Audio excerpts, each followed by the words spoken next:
guiado tu camino y a tu lado siempre está.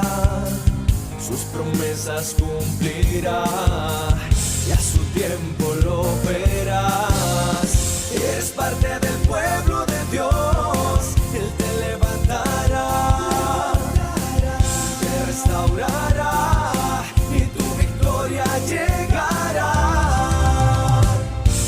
Fuiste llamado y escogido, a su voz has respondido. Es tiempo de creer. Centro Victoria, nacimos para vencer.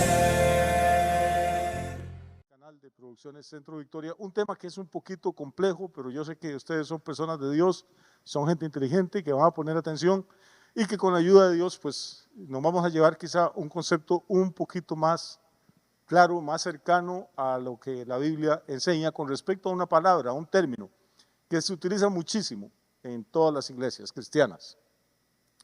Es muy frecuente oír cuando Dios se movió poderosamente, cuando el culto estuvo bonito, oír a los hermanos que salen contentos y dicen que fue una noche gloriosa.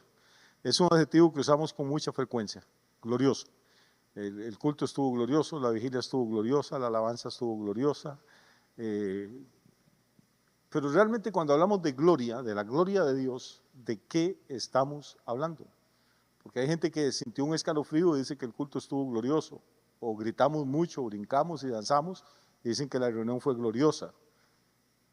Pero después la gente sale a vivir exactamente igual que como antes. El día siguiente van al mismo trabajo, los mismos pleitos con la mujer, las mismas luchas con los hijos, seguimos sin plata. Entonces, ¿en qué realmente consiste la gloria? Y no es porque quiero discutir, no es porque quiero jugar con las palabras, es que este es un concepto importantísimo en las Sagradas Escrituras. Así es que hoy vamos a tomarnos el tiempo para ir despacio, ya que los músicos cantaron un poquito hoy, creo que hay que rebajarles el salario, y entonces vamos a aprovechar este tiempo extra que tenemos para tratar de compartir ese tema. ¿Por qué es importante? ¿Por qué le digo que no es por discutir, que no es por llevar la contraria? Es simplemente porque la iglesia dice que cuando Cristo venga por segunda vez a este planeta, no viene a pasear, no viene a perder el tiempo, no viene a predicar, no viene a dejarse crucificar otra vez, viene a establecer un reino. ¿O no? Él es rey de reyes y señor de señores. Viene a establecer un reino, no como los reinos políticos, no como las monarquías que conocemos, pero viene a establecer un reino. Pero antes de eso dice que Él va a venir por su iglesia. Hay dos cosas en la Biblia que son diferentes, y ese no es mi tema esta noche, pero es importante recalcarlo. Una cosa es el arrebatamiento de la iglesia y otra cosa es la segunda venida de Cristo. Por eso hay textos que si usted no entiende bien la diferencia, parece que se contradicen. En unas partes Jesús dice que Él va a venir como ladrón en la noche. Otros textos dicen que va a ser como el relámpago que sale del este y cruza hacia el oeste y todo ojo le verá. Entonces uno se pone, bueno, ¿cómo es? ¿Va a venir como ladrón en la noche que nadie se da cuenta cuando se mete? ¿O va a venir como un relámpago que todo el mundo lo ve? Bueno, cuando venga por la iglesia, en el rapto, en el arrebatamiento, va a venir como ladrón en la noche. Cuando venga unos años después con su iglesia, va a venir lleno de poder, de majestad, de gloria, y todo ojo le va a ver. Entonces, cuando es el rapto, es como ladrón en la noche. Cuando es la segunda venida, es como el relámpago que sale del este y cruza hasta el oeste. Pero ese rapto, ese arrebatamiento de la iglesia, hay tantas iglesias, hay tantas religiones, hay tanta gente que profesa seguir a Cristo, y uno dice, bueno, la gente dice, bueno, es que yo creo en Dios. Sí, está bien, genial, lo aplaudo. Pero si usted entra ahora a cualquier cárcel de este planeta, a cualquier cárcel, a las celdas donde hay asesinos, donde hay violadores, yo estoy seguro que más del 90% de esas personas le dicen a usted que ellos creen en Dios. Si usted va ahorita ahí al desfile y hace una encuesta entre la gente que está ahí exhibiendo ropa y modas y el caballo, y les pregunta, casi todos creen en Dios. Si usted pudiera tener una entrevista con Satanás en persona, que ojalá no la tenga, y le pregunta, ¿sabe qué dice la Biblia? Dice, tú crees en Dios, haces bien. Satanás también cree y tiembla. O sea que creer en Dios no garantiza nada si hasta el diablo cree en Dios, si todo el mundo cree en Dios. Cuesta encontrar hoy en día personas inteligentes que le den un argumento a usted razonado por qué no creen ellos en Dios. Algunos dicen que no, por la moda, por jugar de importantes, por jugar de inteligentes, pero realmente cuando usted trata de razonar con ellos, se da cuenta que no tiene ningún argumento. Entonces no basta con que creamos que hay millones de personas en este planeta que decimos que creemos en Dios. No basta con que haya miles y miles de iglesias. La Biblia dice algo muy interesante, dice que Jesús viene por una iglesia gloriosa, sin mancha, ni arruga, ni nada semejante. Entonces el tema de la gloria es importante porque la iglesia, el tipo de iglesia, porque el que Jesús va a venir, es una iglesia ¿qué? ¿Y qué quiere decir gloriosa? Que tiene que tener gloria. Y si no sabemos qué es la gloria, y creemos que es un escalofrío, o creemos que es de pegar brincos, o gritar, entonces tenemos un problema, porque el requisito que el Señor está poniendo, yo sé que los predicadores siempre enfatizan que la iglesia no tiene que tener mancha ni arruga. Pero note que antes de decir eso dice que viene por una iglesia gloriosa, sin mancha ni arruga. La iglesia nunca se va a consagrar, nunca se va a santificar si primero no tiene gloria de Dios. ¿Entendemos este principio? Entonces no es un tema, repito, de conceptos, no es un tema de discutir, no es un tema de gastar 40 minutos enseñando algo, es un tema vital. Si yo entiendo que Jesús va a venir por su iglesia y que esa iglesia no es cualquier iglesia, ni es cualquier persona que diga que cree en Dios, sino que es una iglesia gloriosa, pues debería dedicarme a tratar de estudiar o de investigar, de aprender de alguna manera en qué consiste la gloria de Dios. Vamos a empezar entonces a arrancar hoy en el primer libro de las Crónicas, el capítulo 29.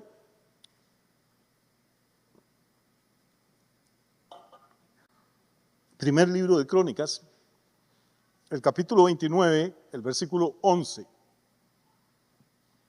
Vamos a arrancar por ahí. Es un texto muy bonito. Dice, tuya es, oh Jehová, la magnificencia y el poder, la gloria, la victoria y el honor. Porque todas las cosas que están en los cielos y en la tierra son tuyas. Tuyo, oh Jehová, es el reino y tú eres excelso sobre todos. Es como una doxología, una alabanza al Señor. Entonces le está diciendo a Dios, el reino, el poder, la alabanza, la honra, la gloria le corresponden a Él. La Biblia habla infinidad de veces de esta gloria. Vamos a empezar poniendo una definición entonces para empezar a trabajar esta noche. ¿En qué consiste la gloria de Dios? La gloria de Dios es una manifestación visible de la santidad y el poder de Dios. Voy despacio. La gloria de Dios es una manifestación visible de la santidad y del poder de Dios. Y esto es mucho decir. La gloria de Dios es una manifestación visible del poder y la santidad de Dios. No es un escalofrío que usted sintió en el culto, no es que un hermano cayó al suelo, no. Es una manifestación visible del poder y la santidad de Dios.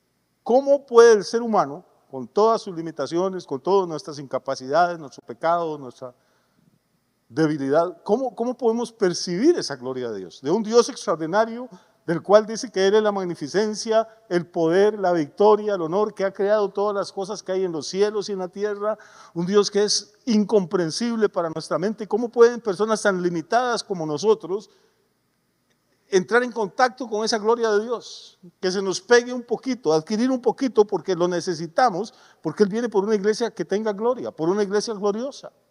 Entonces vamos a ir rápidamente esta noche tratando de avanzar.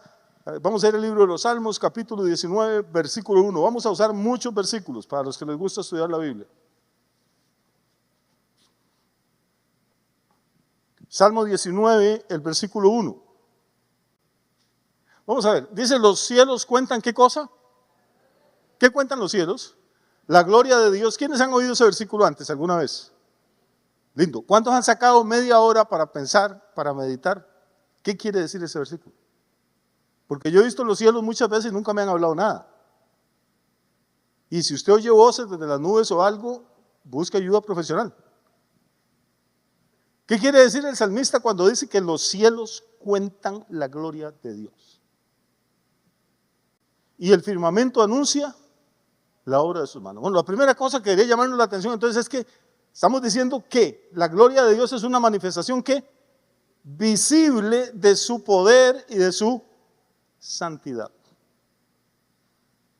Si desconectáramos el cerebro un momentito del fútbol, de los desfiles, del corre-corre de cada día, y sacáramos media hora por día para meditar, para estudiar, para investigar, y entráramos a internet, y en lugar de buscar ahí TikTok y todas estas vainas, buscáramos por algunos documentales espectaculares que hay, por ejemplo, de astronomía, para entender de qué está hablando la gente. Le dice, ay sí hermano, es que veo el celaje en la tarde y qué maravilloso es Dios, pintó los cielos. Y usted le dice eso a un ateo y dice, qué tipo más ignorante. No se da cuenta que eso es la refracción de la luz, que cambió el ángulo de incidencia de los rayos del sol y que la luz se descompone en colores y él cree que Dios está con una brocha pintando el cielo. Cuando la Biblia habla de los cielos, cuentan la gloria de Dios, no crea que está hablando del celaje. Está hablando del firmamento, está hablando de las estrellas, está hablando del universo entero. Yo salgo en las madrugadas, me pongo en el balcón de la casa, está oscuro todavía y espero que empiece a... Claro, se ve lindísimo, espectacular. Y uno ve una extensión enorme, desde ahí arriba, una extensión enorme de firmamento. Y uno dice, qué grande es esto. Pero eso es un pedacito sobre el Valle del General. Y el Valle del General es una miseria en Costa Rica. Y Costa Rica es un país enano en América. Y América es apenas uno de los muchos continentes que hay en este planeta. Y este planeta es gigantesco. La Tierra no la hemos podido recorrer todo. Hay lugares del Amazonas donde nadie ha entrado. Hay lugares de los polos donde ningún ser humano ha puesto el pie todavía. No la hemos podido recorrer.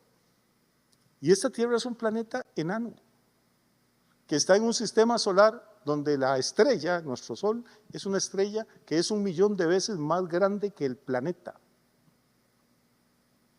Y donde esa estrella está catalogada no por los evangélicos, ni por los católicos, ni por los predicadores, ni por los curas, sino por los astrónomos.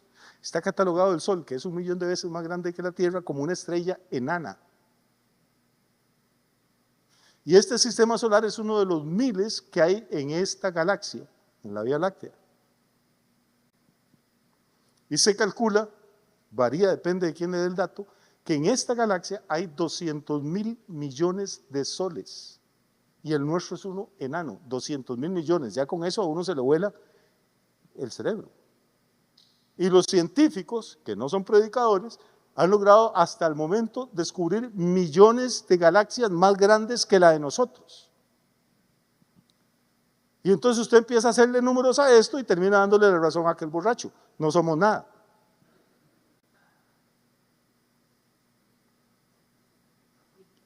Entonces, cuando hablamos de que los cielos cuentan la gloria de Dios, está hablando de un poder que es desmesurado, un poder que ni siquiera podemos ni acercarnos ni a imaginárnoslo nosotros. Ni siquiera. Entonces, cuando decimos que Dios es poderoso o todopoderoso, en realidad yo creo que no visualizamos. Y lo que el salmista nos está diciendo es que Dios creó esta cosa y puso este universo maravilloso ahí precisamente para que, si no lo podemos entender, o por lo menos tengamos una idea aproximada de la clase de Dios con el que estamos tratando. Si dejamos a David quedito en el Salmo 19 y nos vamos al apóstol Pablo en la carta a los Romanos, vamos a ver algunas cosas bonitas con respecto a esto. En Romanos capítulo 1, versículo 20.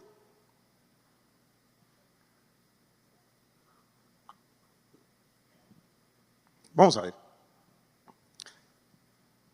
Han pasado ya más de 1000 años desde que David escribió aquello y ahora estamos con Pablo. Y Pablo dice que las cosas invisibles de Dios, ¿como cuáles? Como su poder, como su deidad, o sea, su divinidad y su eterno poder. Dice, esas cosas se hacen claramente visibles desde la creación del mundo, siendo entendidas por medio de las cosas hechas, de modo que no tienen excusa. O sea, la creación es una manifestación visible del poder de Dios. Por eso podemos acercarnos a la creación y la creación nos va a contar acerca de la gloria de Dios. Es una forma que nosotros, con nuestras limitaciones, como les decía, podemos empezar a tener un bosquejo, una idea aproximada de cómo es el Dios que nos amó, que nos perdonó, que nos redimió y que está ocupado en preparar lugar para que nosotros podamos pasar con Él la eternidad. Si eso no le vuela el cerebro a uno, pues yo no entiendo ya qué se lo puede volar. Ahora, vuelvo a Romanos 1:20, porque la idea es, Pablo la continúa en el versículo siguiente. Dice, porque las cosas invisibles de Él, su eterno poder y deidad, se hacen manifiestas por medio de las cosas que creadas, de modo que no tienen excusa. Uno tiene libertad para ser ateo, tiene libertad para no creer en Dios. Durante algunos años de mi vida yo no creía, y no le va a caer un relámpago encima por usar su cerebro. Tiene libertad. Lo que no tiene es excusa. Porque si usted dice que Dios no existe, tiene que aceptarme algo, por lo menos una premisa: el universo existe. Y si existe el universo, hay dos opciones: o es eterno, o existe desde siempre, y no entendemos lo que es eso, o tuvo un principio. Y si tuvo un principio, usted tiene que explicar cómo de la nada salió esta cosa impresionante de cientos de miles de millones de estrellas y galaxias, y cómo todas giran, y cómo la vida se desarrolló acá, y la inteligencia. Es que no hay más opciones: o todo llegó a existir por evolución, o todo llegó a existir por creación. Y si llegó a existir por evolución, ¿qué fue lo que evolucionó? Porque evolucionar es cambiar de estado. Para que algo llegue a un estado, tiene que haber estado antes en otra situación. Entonces lo que Pablo dice es que una vez que usted se enfrenta con la creación y ve la gloria de Dios ahí, como dijo David, ya usted no tiene excusa. Puede decir, no, Dios existe y no me da la gana creer en Él. No lo quiero adorar, no quiero doblar mi rodilla, no quiero levantar mis manos, no quiero servirle, no quiero aprender nada de Él, no me interesa. Excelente, esa es su libertad, es su decisión. Lo que no tiene es excusa. Versículo 21. Dice, pues habiendo conocido a Dios, no lo glorificaron como a Dios, ni le dieron gracias, sino que se envanecieron en sus razonamientos y su necio corazón fue entenebrecido. Está bien, razonaron, pensaron, entonces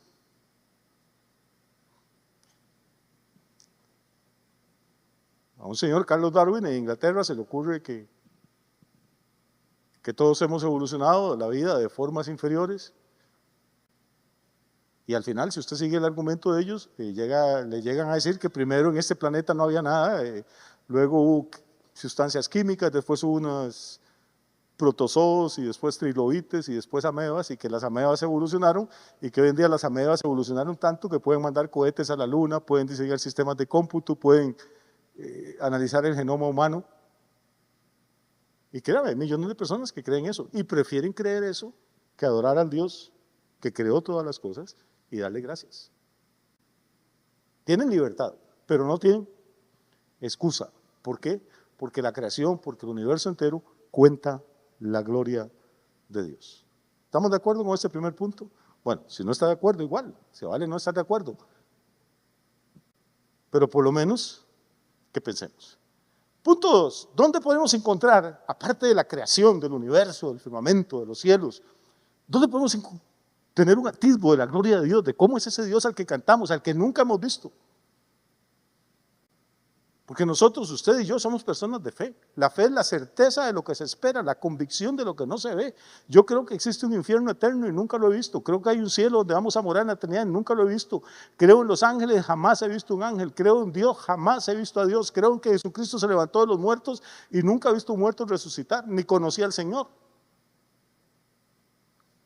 Eso es fe.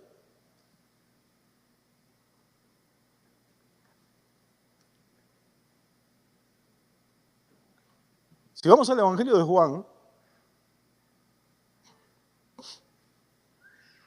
el capítulo 1 y el versículo 14,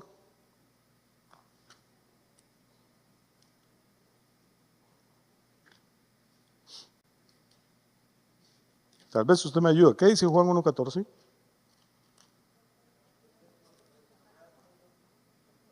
Dice que el verbo se hizo carne. Y no solo se hizo carne, el verbo es la segunda persona de la Trinidad. Es la segunda persona de este Dios que creó el universo. La parte que conocemos y las inmensidades que todavía no conoceremos. Y aquí viene el misterio.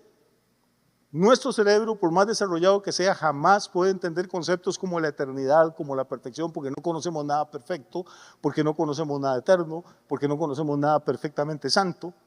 Y ese Dios es así. Entonces, ¿qué hace ese Dios? Para que nos podamos acercar a Él, para que lo podamos servir, amar, conocer, comprender, decide dar un paso inimaginable, decide hacerse carne. Entonces, la segunda persona de la Trinidad, el Verbo se hizo carne. Y no solo hizo carne, habitó entre nosotros. Caminó 33 años, pateó las calles, levantó polvo, se bañó, comió, durmió, tuvo amigos, lloró. El Verbo habitó, se hizo carne, habitó entre nosotros, pero no solo eso. Juan, que lo conoció personalmente, dice algo más. Aquel Verbo se hizo carne, habitó entre nosotros y vimos ¿qué? Su gloria. Entonces el Padre no solo refleja su gloria en la creación, manifiesta su gloria en la encarnación de Jesús. Vimos su gloria, gloria como del unigénito del Padre. Vea que hasta ahora no hemos tenido que ver nada ni con escalofríos ni con ninguna cosa. No tiene que ver nada con emociones, aunque las emociones son buenas y son bonitas, pero usted no puede basar su fe en emociones. ¿Y cuál es uno de los problemas que tenemos hoy en día? Que la mayoría de las iglesias lo que quieren es estimular las emociones de la gente, con luces, con gritos, con brincos, con máquinas de humo, claro, y la gente dice, qué culto más glorioso, pero nos fuimos y no entendimos nada de lo que verdaderamente es la gloria de Dios. No sé si me estoy explicando. Pastor, porque usted se es amargado. No, hermano, a mí también me gustan los gritos y los brincos y las máquinas de humo y las luces, pero mi fe no puede estar basada en eso, tiene que estar basada en lo que la palabra de Dios me enseña. Y esta palabra me enseña que es un Dios glorioso, que revela su gloria a través de las cosas creadas, número uno. Segundo lugar, a través de la encarnación de Jesús, pero también, para seguir con Jesús, en la vida de Jesús, no solo en su encarnación, en la vida diaria de Él. Pensemos por un momento en este hombre que solo 3 años predicó. ¿Cuántos milagros habrá hecho? De hecho, Juan, en otro libro que él escribió, dice, si las cosas que Jesús dijo e hizo se escribieran, yo creo que no cabrían en todos los libros del mundo. Este hombre caminó y era una demostración viviente del poder y de la santidad de Dios. Recuerden que la gloria son 2 cosas. Es una manifestación visible del poder y la santidad de Dios. Cuando Jesús viene a este planeta, toda la santidad de Dios está en Él. Nadie lo pudo acusar nunca de ningún pecado. Se paró delante de sus enemigos y tuvo la osadía de decirles, ¿cuál de ustedes me acusa de pecado? ¿Sabe quién lo acusó? Ninguno. Entonces Jesús era la santidad encarnada, pero Jesús era el poder de Dios encarnado también. Por donde Jesús pasaba ocurrían cosas. Los endemoniados quedaban libres, los enfermos se sanaban, los muertos resucitaban. La gente que tenía hambre quedaba saciada. Si leemos Juan 2:11, la historia del primer mandamiento, primer milagro de Jesús en Caná de Galilea. Ese milagro todo el mundo lo ha oído, hasta el que no ha leído la Biblia nunca. Jesús convirtió el agua en vino. ¿Y qué dice Juan 2:11? ¿Qué dice Juan 2:11?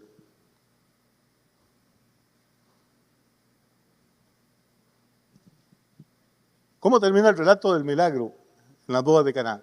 Dice, este principio de señales, nada más fue el principio de señales, hizo Jesús en Caná de Galilea. ¿Y qué hizo con esa señal? ¿Ah? ¿Era consolar a los borrachos que ya habían tomado todo el vino? No, Jesús tenía otro propósito. Quería manifestar su gloria. Este principio hizo Jesús en Caná de Galilea y manifestó su gloria y sus discípulos creyeron en él. Le dije que íbamos a usar mucha Biblia, vamos a ir a Hebreos ahora. Capítulo 1.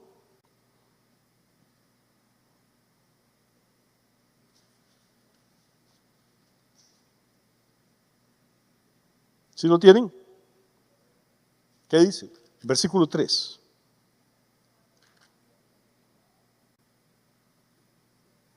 Hello.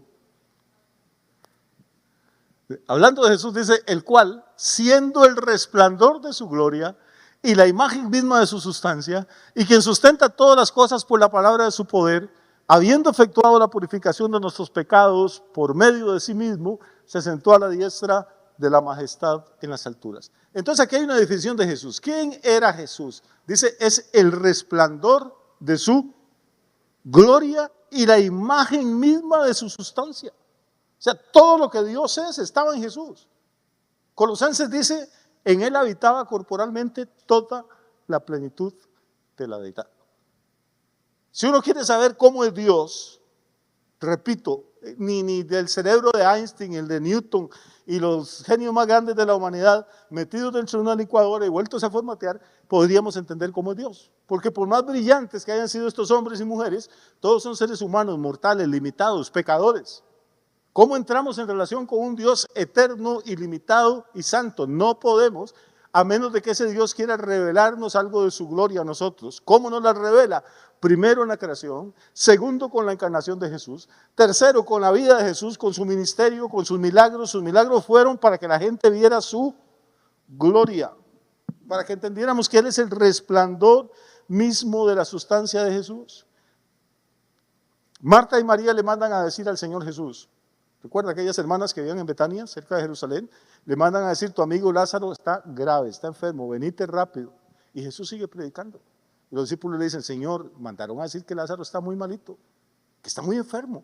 Y Jesús dijo, esa enfermedad no es para muerte, sino que es para la gloria de Dios.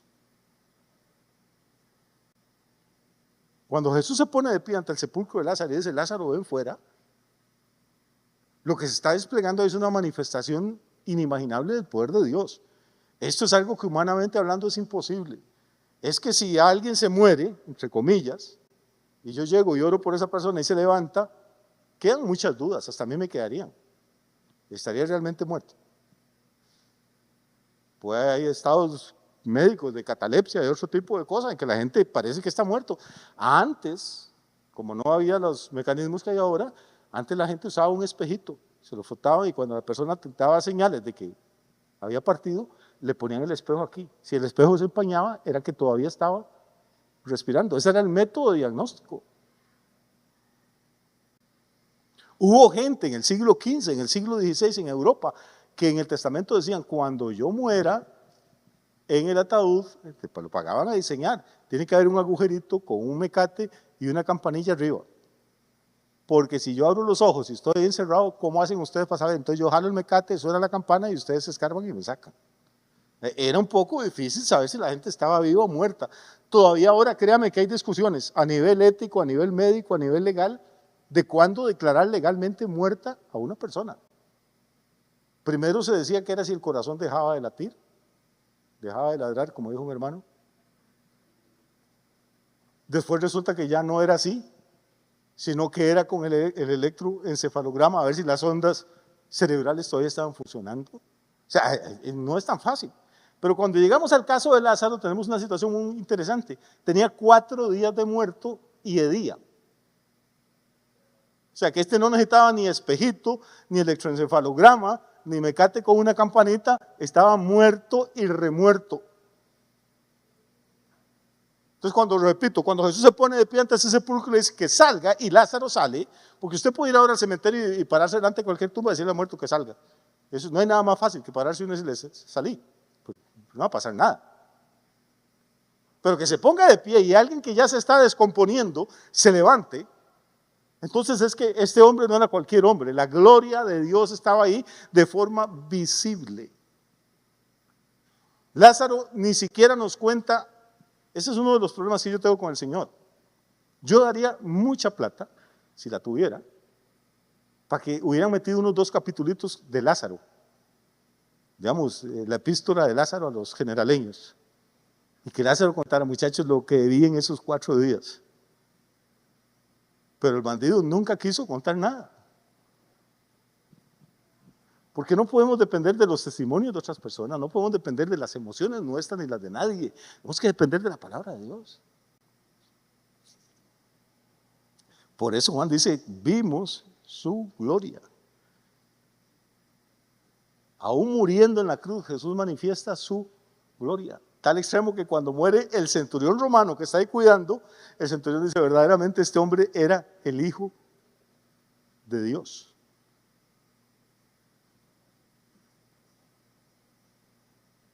Porque ocurren una serie de cosas, hay un terremoto, el velo del templo se rasga. Muertos salen por las calles de Jerusalén. O sea, estamos hablando de cosas que cambiaron la historia de este mundo. ¿Les queda fuerza todavía para resistirse un ratito? Cuando hablamos de la gloria de Dios, ¿de qué estamos hablando entonces? Es una manifestación visible del poder y de la santidad de Dios. Dios ha usado básicamente dos medios para revelarnos esa gloria a nosotros. Uno es la naturaleza, la creación, el universo. Las cosas invisibles de Él, su eterno poder y deidad se hacen manifiestas por medio de las cosas hechas, de modo que no tienen excusa.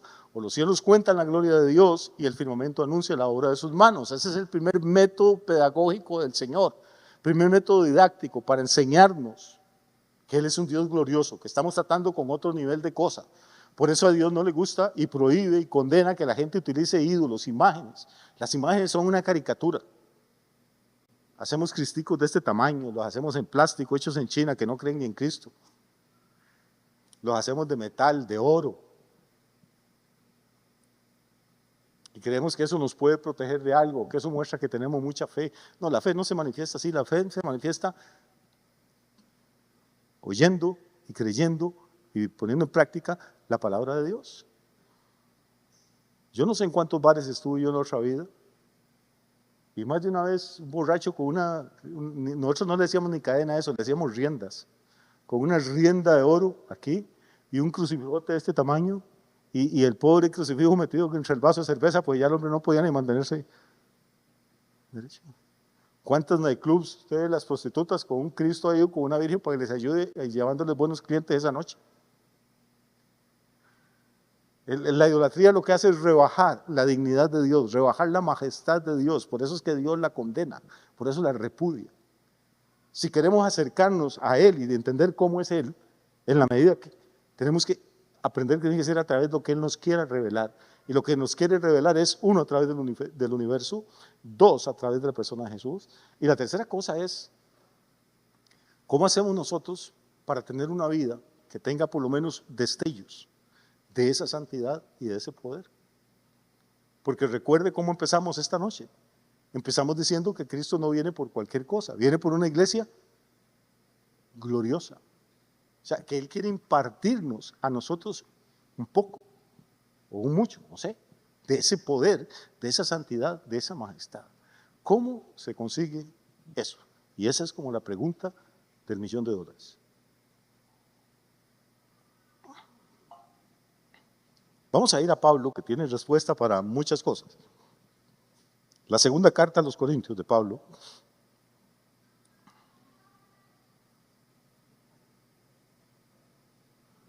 El capítulo 4.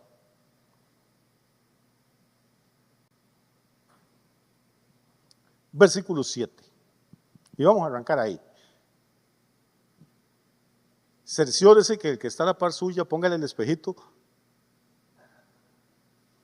Pues a ver si respira todavía, porque yo los noto como muy callados, como muy quietos.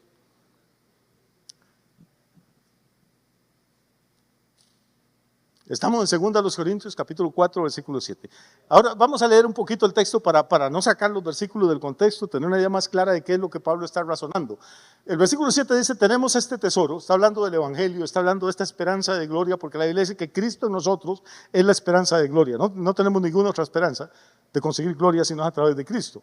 Entonces, este tesoro que tenemos, lo tenemos en vasos de barro, para que la excelencia del poder sea de Dios y no de nosotros. Vamos a ir corriendo los versículos, por favor. Nosotros que estamos atribulados en todo, mas no angustiados.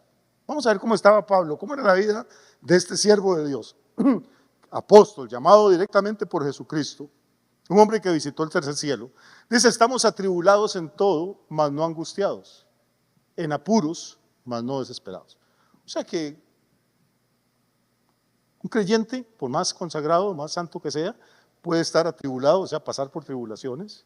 Lo que no debería hacer es angustiarse. Podemos estar en apuros, pero no deberíamos desesperarnos. Versículo 9. Perseguidos, mas no desamparados. Derribados, pero no destruidos. Sí. Sigamos. Llevando en el cuerpo siempre, por todas partes, la muerte de Jesús, para que también la vida de Jesús se manifieste en nuestros cuerpos. Ay, que ahora todo el mundo quiere ser apóstol. ¿Usted ha visto eso? Tienen 3 meses de predicar y 4 ovejas contando, la esposa, la mamá y un hijo. Y ya se firman apóstoles. Si la gente supiera lo que es ser apóstol, si la gente entendiera el sufrimiento, las palizas, los latigazos, los naufragios, los dolores de parto de Pablo, las cárceles, solo una vez pasó 2 años en una de las temporadas de cárcel, pasó 2 años en la cárcel. Y esta gente lo que quiere es: soy apóstol para andar de avión en avión y con super trajes y que la gente les regale mucha plata y que les tenga miedo. Lastimosamente, y repito, como la gente no lee la Biblia ni la estudia, entonces siempre hay personas que les van a creer. Versículo 11. 11. Porque nosotros que vivimos siempre estamos entregados a muerte por causa de Jesús, para que también la vida de Jesús se manifieste en vuestros cuerpos, en nuestra carne mortal. Verso 12. De manera que la muerte actúa en nosotros, o sea, los apóstoles, los que predican, y en vosotros la vida. Versículo 13. Pero teniendo el mismo espíritu de fe, conforme a lo que está escrito, creí, por lo cual hablé. Nosotros también creemos, por lo cual también hablamos. Ya vamos a llegar, no se preocupe. Sabiendo que el que resucitó al Señor Jesús, a nosotros también nos resucitará con Jesús y nos presentará juntamente con vosotros.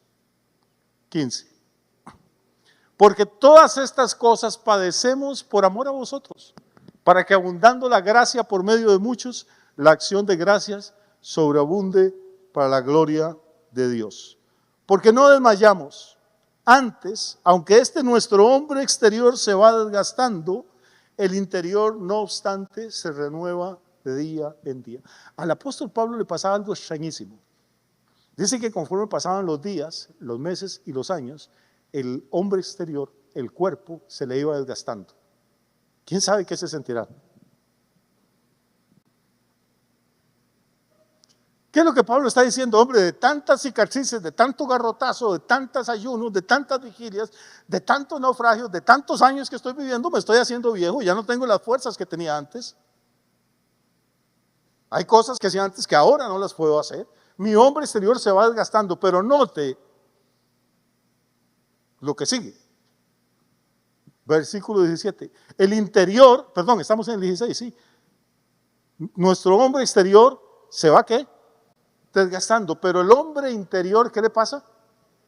Se renueva de día en día. Quiere decir que somos como esquizofrénicos. Tenemos 2 personas. La persona externa, la que usted ve, con la que trata, la que le dio la mano hoy cuando entró, la que lo saludó, o sea, yo. Y la persona que usted no ve, que es el hombre interno. Cada uno de nosotros tiene un hombre exterior y un hombre interior. El hombre exterior lo recibimos de papá y mamá. Cada uno portó una serie de genes ahí, de cromosomas, y somos lo que somos. Pero el hombre interior, ese nació después, nació cuando vinimos a Jesucristo. Entonces el hombre externo trae la imagen de Adán, el hombre interno trae la imagen de Jesús. El hombre exterior se desgasta día a día, vaya al gimnasio, tome vitaminas, haga dieta, haga todo lo que pueda. Compre tinte para el pelo, compre lentes, haga la luchita porque la competencia es dura allá afuera. Pero entienda una cosa, por más que le hagamos, el cuerpo se va a seguir desgastando. Estamos programados para eso. ¿Por qué? Porque un hombre le abrió la puerta al mundo, a la muerte en este planeta.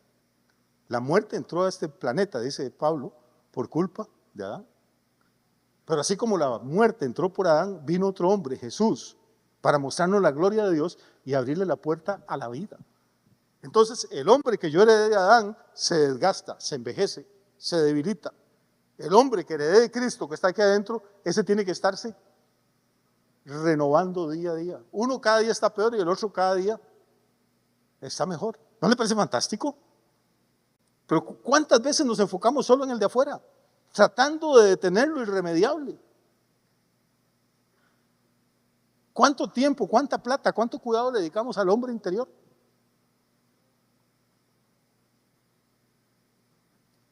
Y al final este es con el que nos vamos a quedar más tiempo. Versículo 17, ya casi, no se preocupe. Ahora sí, respire profundo. A mí me encanta Pablo, es tan humilde. Pablo cuenta, no quiero meterme ahora en cosas tristes, pero cuenta que en una ocasión los judíos, en 5 ocasiones, le han dado sus paisanos, le han dado 39 latigazos en la espalda. O sea que la espalda de Pablo era un criss-cross, era un enrejillado de cicatrices. 39 por 5 son 195 cicatrices cruzándole la espalda. No crea que eran fajazos como lo que le daban a uno cuando estaba chiquillo, no, latigazos de verdugo. Había gente que moría cuando la azotaban. Y Pablo dice, a mí me ha pasado 5 veces. Repito, cárceles, naufragios. ¿Y sabe qué dice? Dice, ¿por qué es tan leve tribulación momentánea? A todo ese catálogo de desgracias que le han pasado, Pablo le llama una tribulación que, ¿sabe qué quiere decir leve? Quiere decir liviano. Y a nosotros se nos muere el perro y entramos en una crisis depresiva. Nos despiden del trabajo y ya queremos, ay, Dios me abandonó, ya no vuelvo a la iglesia, yo diezmaba. Nos deja la novia y bueno, ahí murió Cristo.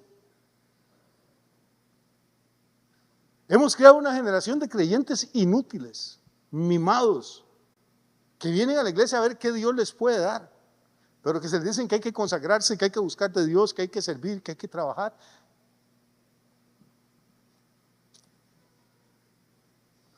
Dice, no, es más emocionante ya en la otra. Esta leve tribulación momentánea, Dios mío, ¿qué sería para Pablo una tribulación grave? Dice, esta leve tribulación momentánea produce en nosotros, y aquí viene algo, un cada vez que más excelente y eterno peso de qué.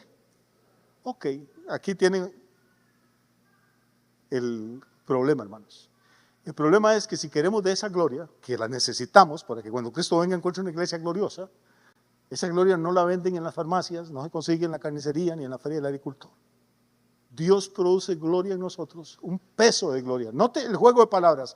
La tribulación es leve, leve significa liviano, pero la gloria es pesada. Esta leve tribulación momentánea produce en nosotros ¿qué? Un cada vez más excelente y eterno peso de gloria. Y aquí es donde a muchos se les quitan las ganas de tener gloria. Porque todos queremos tener sanidad, todos queremos tener plata, todos queremos una familia bonita, a ninguno nos gustan los problemas, no somos masoquistas, somos gente normales, queremos, pero hermanos, la gloria solo hay una forma de conseguirla. Y es a través de las luchas, a través de las pruebas, a través de las dificultades. Y si usted empieza a predicar de eso, rapidito la iglesia le queda vacía. No es que le va a quedar sin gloria, es que le va a quedar sin miembros.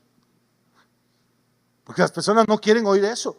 La gente en realidad no quiere gloria, no quiere pagar ningún precio. Lo que queremos es que diga que Dios son muy bonitos, que Dios los ama a todos, que Dios los va a bendecir de sobremanera, que el Espíritu Santo los trajo aquí para esto y para lo otro. Porque la gente dice, hermano, Dios demanda de nosotros, demanda fidelidad, demanda sacrificio. Tenemos un tesoro, pero lo tenemos en vasos de barro y el vaso se desgasta cada día.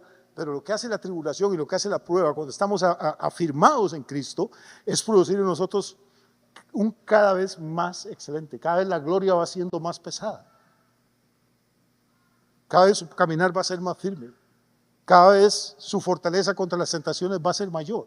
Cada vez su amor por Jesús va a ser más fuerte. Cada vez la revelación que usted tenga de ese Dios glorioso va a ser más completa, más perfecta.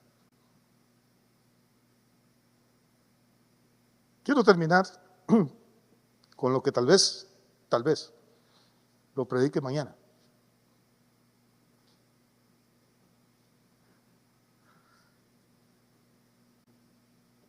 Voy a retroceder, empecé en el Antiguo Testamento, vamos a cerrar el Antiguo Testamento. ¿Se acuerdan de Moisés? ¿Recuerdan cómo fue la vida de Moisés? Nació en una nación de esclavos, nació bajo un faraón tirano, asesino, homicida, que dijo mataran a todos los niños. Sus propios padres tuvieron que tirarlo al río Nilo, en una barquita ahí, un río infestado de cocodrilos, de hipopótamos.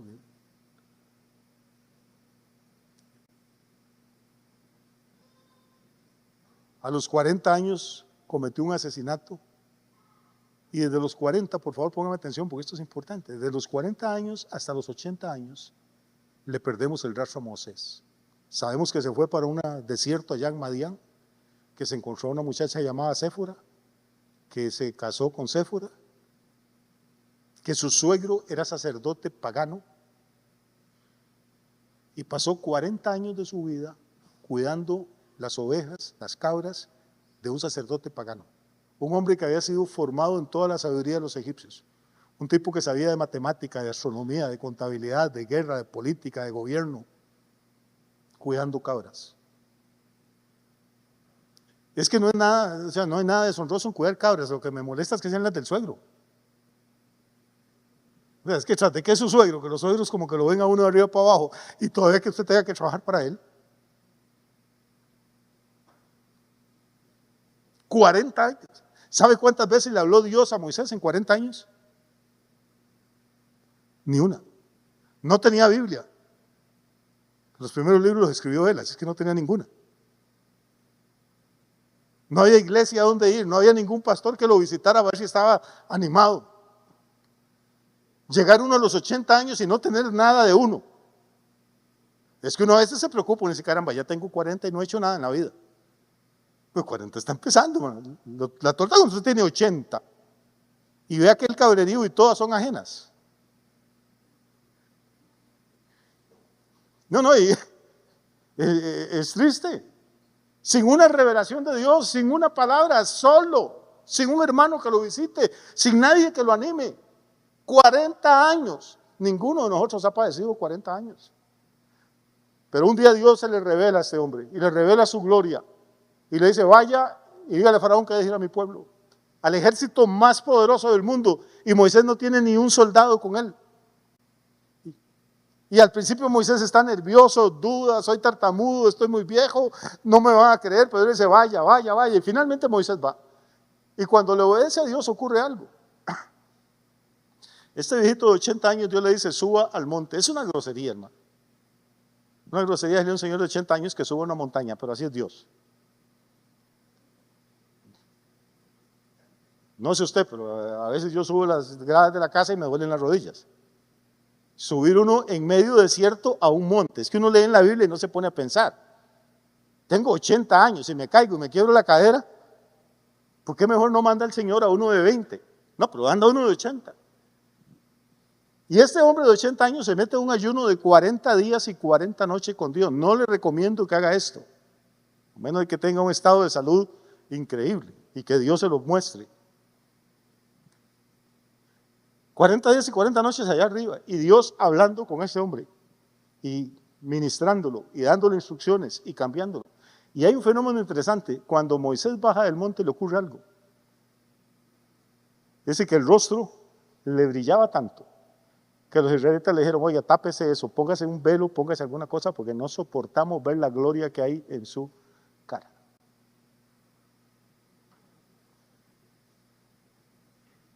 $40 años de pruebas, pero consiguió la gloria. ¿Y sabe qué dijo Dios?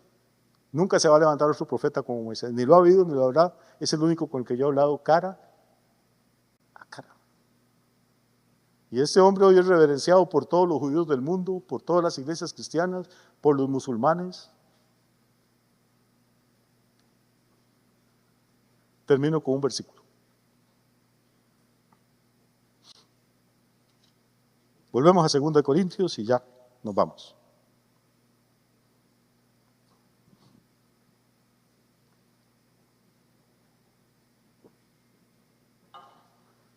Capítulo 3, segunda carta a los Corintios, versículo 12 en adelante.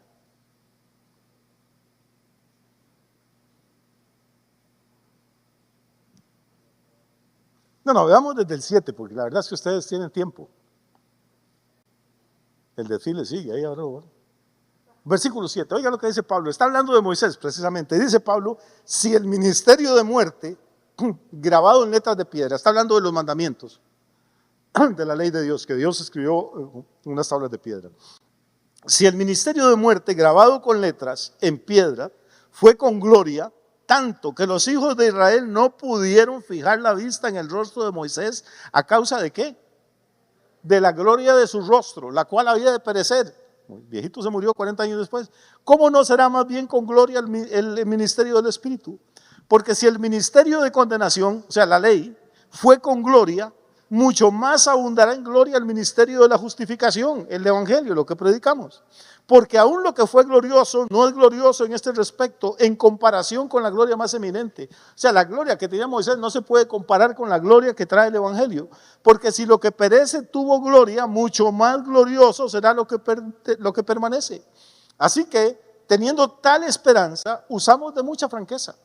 Y no como Moisés, que ponía un velo sobre su rostro, para que los hijos de Israel no fijaran la vista en el fin de aquello que había de ser abolido.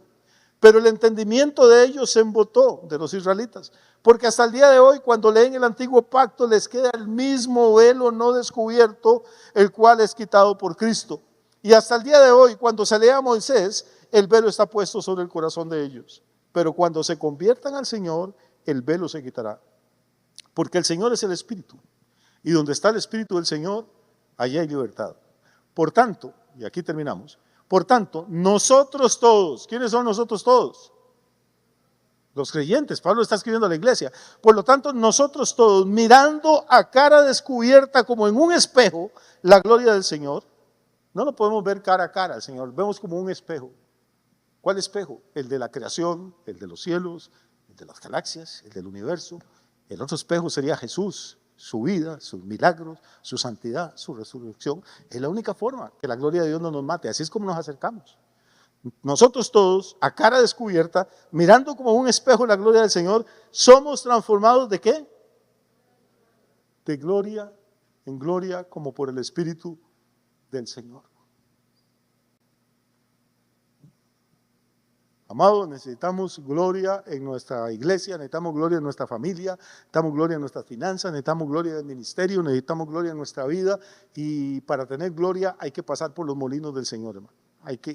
Va a haber tribulaciones, va a haber momentos difíciles. Muchos no van a soportar y se van a echar para atrás. A veces ni siquiera entendemos, a veces decimos, Dios, es que ya llevo mucho. Bueno, acuérdese que mucho tiempo. Recuerde que Moisés pasó 40 años. Ay, Señor, es que la vida me ha tratado mal. ¿Cómo trató la vida a Pablo? Y sin embargo, esto es una leve tribulación. Y lo que está produciendo en nosotros es cada vez un peso más excelente de gloria. Para mí Moisés es un ejemplo, 40 años de silencio, 40 años de fracaso, humanamente hablando.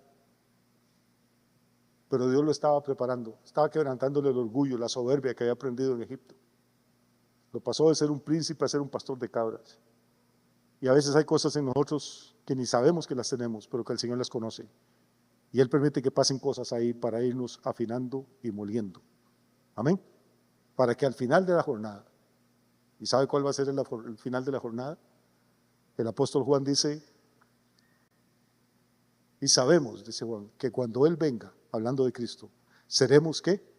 Semejantes a como Él es. A como Él es. ¿Cómo es Él? Es glorioso.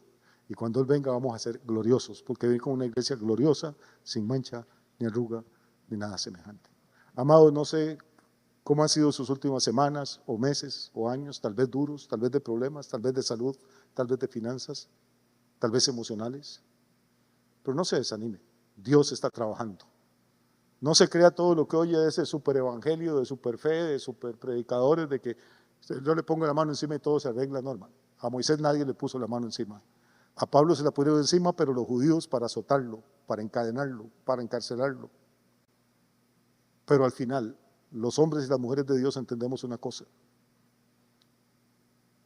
El hombre exterior se debilita, se desgasta, sufre, pero todo eso está produciendo dentro de nosotros cada vez un peso de gloria más excelente.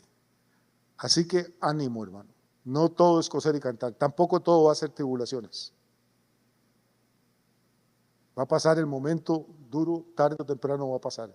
Y si usted permanece fiel, se va a dar cuenta que al final va a haber más gloria sobre su vida que la que había cuando empezó el proceso. Va a haber más revelación, más madurez, más consagración, más fruto, más gozo. Así que Dios los bendiga. Esperamos que tengan una noche bonita, descansada. Centro Victoria.